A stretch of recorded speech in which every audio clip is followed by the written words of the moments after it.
વખત થયું એટલે હિરણ્યકશ્યપુને થયું કે આજે મુહૂર્ત સારું નથી, મુહૂર્ત જોડાવીને આવીશ. મુહૂર્ત જોડાવીને આવીશ આ શબ્દ લઈ ઘરે આવ્યો. ઘરે આવતા સાથે કયા પ્રશ્ન કર્યો, લે તમે તો આવી ગયા, ભગવાન મળી હોતે ગયા તમને તો. અરે આટલા જલ્દી ભગવાન મળે?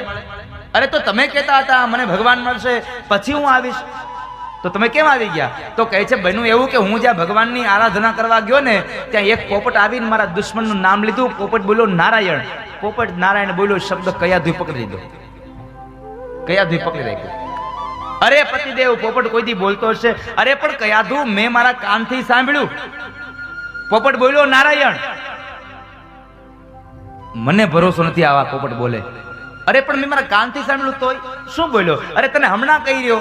અરે પણ મને કહો તો ખરા. અરે પોપટ બોલ્યો નારાયણ.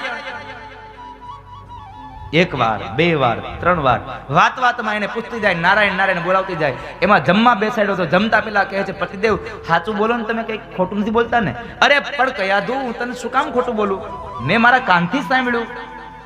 શું બોલ્યો? અરે તને કેટલી વાર કેવું? પોપટ બોલ્યો નારાયણ. જમવાનું ચાલુ કરાવતા પહેલા પણ ભગવાન નારાયણને યાદ કરાવ્યા. સુવા માટે ગયો તો પગ દબાવતા દબાવતા કહે છે મને તેમ લાગે છે કે તમે મારી હાવ મજાક જ કરો છો, જૂઠું બોલો મારી હારે.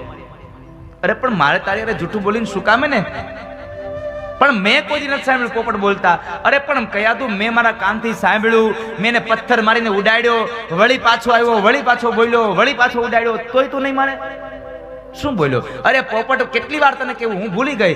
અને એ આવેશમાં આવી અને ઊભો થયો, કયાધુના બે હાથ પકડ્યા અને કહે છે કયાધુ. એ પોપટ બોલ્યો નારાયણ નારાયણ નારાયણ નારાયણ નારાયણ નારાયણ નારાયણ. આખા દિવસમાં 108 વખત નારાયણ